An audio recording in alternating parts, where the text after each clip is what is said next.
Mission, confident that she will turn around the ship and make Kenya the destination of choice for investments, trade and industry.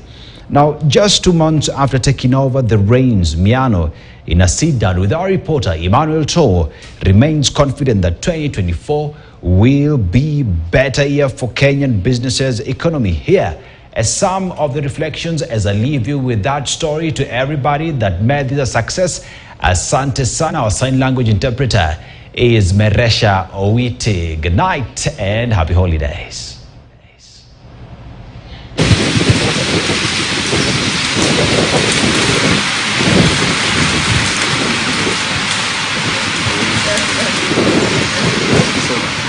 Well, thank you very much and welcome to our continuing series of the reflections for the year 2023. And today we are joined by the CS for Investments, Trade and Industry, Rebecca Miano, to just have a conversation with her about how the year 2023 has been for her.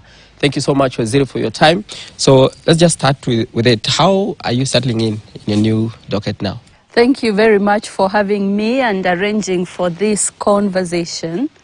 I've been in this docket now for 2 months after the reshuffle that happened. And I must say that it was such an honor and privilege for the government and for His Excellency the President to just bestow on me this docket of investments, trade and industry. I am settling quite well. I took time to understand the docket. And I am not new to trade or investment and industry. In my career, I was working in my previous engagement. I was dealing with business. I was dealing with industry. I was dealing with investments, but specifically only in the energy sector.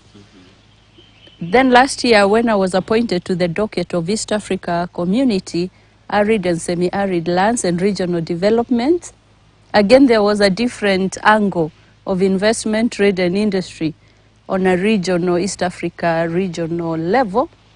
But now this is the real thing, the real trade, the real investment, the real industry. I have been able to acclimatize, look at the strategies and the plans for the ministry. And I have also acclimatized with the teams. I must say I found a very qualified team. The employees there are very experienced, long-serving. And so I've gone to a ministry that I believe has the resources it required. The strategy is solid. Now is to implement. All right. And just looking at 2023, the whole year, and the other docket, and now this one, what are some of the highlights for you that you think these are the milestones achieved during that period?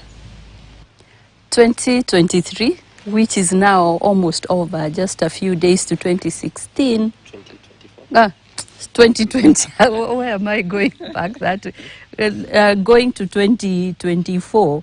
First is just to thank God, a whole year that is coming to an end with all the experiences. I started the year 2023 in the docket of East Africa Community, Arid, Semi-Arid Lands and Regional Development. And some of the highlights, that time we were at the height, in the deep end of the worst drought Kenya had had in 40 years. With gratitude, I look back at how we managed the drought. With the support from His Excellency, the cabinet and the team, I was the team lead in handling the drought. Yeah.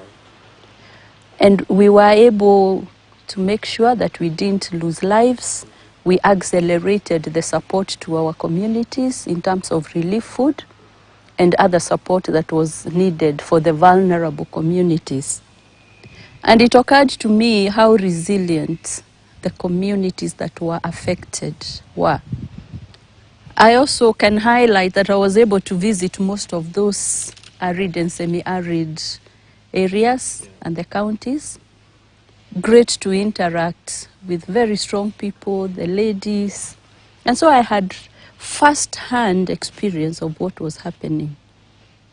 Then I came back from the site visits with the first-hand information, And we were then coming up with strategies and proposals and programs of how to prepare ourselves, because droughts will always happen, so that we are not hit as hard as we had been hit.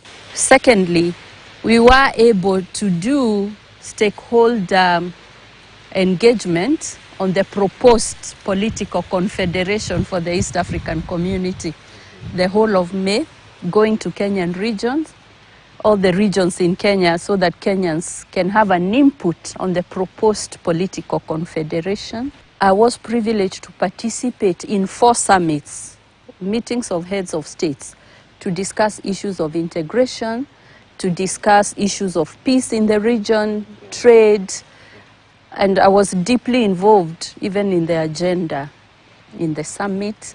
As a community, we were able to recruit staff that were required. One other assignment that we did that was important is to firmly prepare a position paper for Kenya in the proposal to host the East Africa Monetary Institutes. And His Excellency, the President, had made us envoys together with the Prime Cabinet Secretary to visit the heads of states, take his message. And so all those activities for the East Africa Monetary Union, we were actively involved in that, among others. But in the new docket, I came in, and immediately I was invited for a meeting for the G7 trade ministers. You know, the G7 are giants. And Kenya was the only country that was invited. Wow. So that gave me quite a very solid start, because you are at the table, international table of the giants. So you are able to pick very important discussions. I was given an opportunity to present which opportunities are available for Kenya. I remember saying Kenya can be a very good hub for supply chains for all the countries. I also made a pitch on what Kenya has to offer. I had bilateral discussions with Japan, with Canada in the course of it. After that, I then went to represent His Excellency in Egypt for the Intra-Africa Trade Fair. That was another forum. Then for COP28, I was there and leading the Kenya discussion. Remember, we launched the Africa Green Industrialization Initiative there. Immediately after that, then to India. Bilateral discussions, Kenya-India business community discussions. And I had a presentation to make to back up what His Excellency had presented. Yes. But mine is to just describe why Kenya and the environment. Yeah. So we've had quite a bit of achievements. Yeah. And just a few days ago, you signed the EU-Africa partnership, the trade partnership that is going to open up Kenya even better. What are the benefits of having such, and how do you see it helping Kenya? Yes. Just a brief history. Yeah. This negotiation started more than 10 years ago.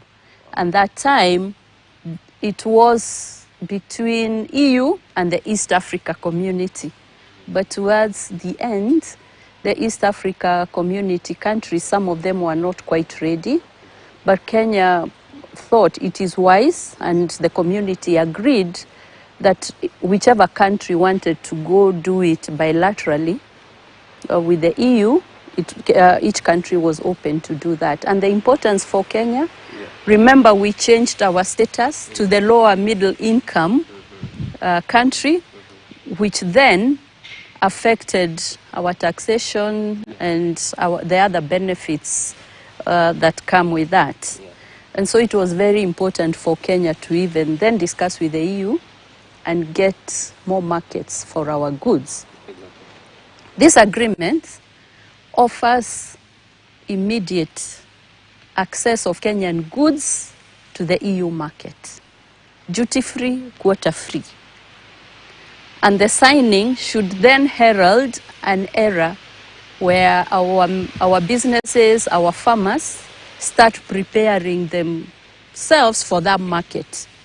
It will give us an opportunity to value add our products, especially agricultural products, for them to access the markets. Yeah. That means more money in the pockets of our farmers, small-scale enterprises, and also more job opportunities. It is indeed something to look forward to. We still have one more step where we need to take it for ratification. We'll do that immediately. Parliament is back in recess. Yeah, and then we need to go around and disseminate the information and the opportunities available so that everybody partakes of it. And I think this is one of the opportunities that will ease or bring opportunities that are much needed in this country. You've been also going out around with the industrial parks. How are they going to help, and how far are you with the progress? Because the former CS had gone through several counties. These CAIPs, County Aggregation and Industrial Parks, are a game changer in this country. Because this will be facilities in counties, and currently we started with phase 1 of 18 counties. So these 18 counties have identified land. Then there is a financing partnership, 250 million by the national government and an equivalent 250 million from county governments. So with the 500 million, we will construct facilities that will have aggregation centers, cold room, processing rooms, and even marketing rooms with all those facilities. So you can imagine the businesses, the farmers in the counties will never again worry about post-harvest losses, will never worry about producing so much when there is a glut, because then you have a place to take and a place to market your produce. That's why I call it a game changer. And when there are counties that produce too much of their products, there will even be cold rooms. That will even give us more food security. In addition to having enough businesses and markets, we will have food security. So what my ministry is doing is to ensure that the implementation of the CAIPs goes as per plan. The construction is going on. Yes. We are now at a phase where we need to start sourcing for equipment, the machinery, whatever is required to set up when the construction is ready. Yeah. And that's what we are now getting into. Yeah, but because of the high taxation and the high cost of production around, we are losing some of the investors. What are you doing to try and bridge that gap?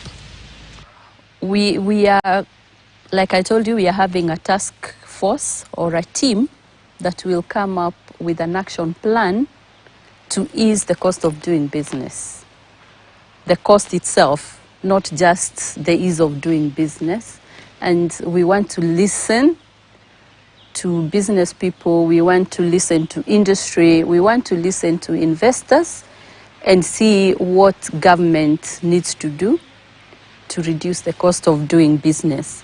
But you also remember there are various incentives that are available for special economic zones, the export promotion zones, all that. Even as we promote the EPZs and the SEZs, we will also look at what else is affecting business people. And that is the first assignment given when we come back from the festivities.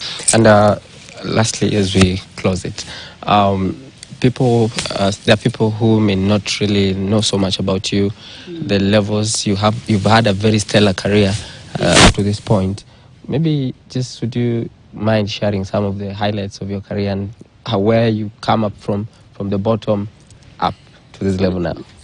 I'll just start by saying when I was choosing my career, when I was a young girl after finishing school, my dream career was to be a journalist. Wow.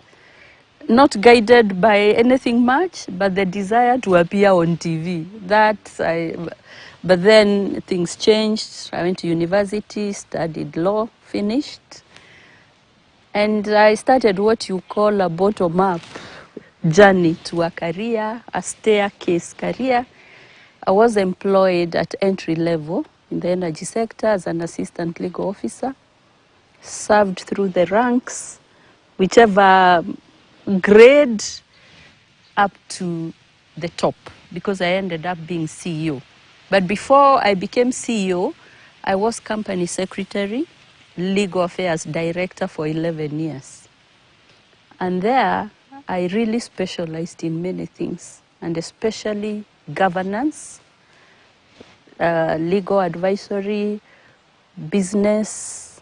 I almost became a business expert, in addition to very good appreciation of engineering, because I was in the energy sector. And so I've had quite a good career, and when I was CEO, I was then nominated to become the CS for East Africa Community, Arid, Semi-Arid Lands and Regional Development. Then I went there as I was just anchoring and enjoying my job. One day, breaking news. And I went to the ministry, the one I have in investments, trade and industry. Yeah. So because it is the festive season, the holiday, Christmas, New Year, Yes. maybe if you could just look into the camera, that's your camera, Yes. and wish Kenyans happy, prosperous next year, Yes. and your message to them. Yeah, I take You this. can now be a journalist at this point. Welcome to Prime News at KTN. My name is Rebecca Miano, your anchor, your news anchor for tonight. Wow. That was good. You should try it on TV. TV has its relevance and expiry date. No, you're still there. I'll be best used by... Well, thank you very much. That has been the CS for Investments, Trade and Industry, Rebecca Miano, sharing some of her perspectives and the reflections for the year 2023. And she's looking forward to a prosperous and a better 2024. So thank you.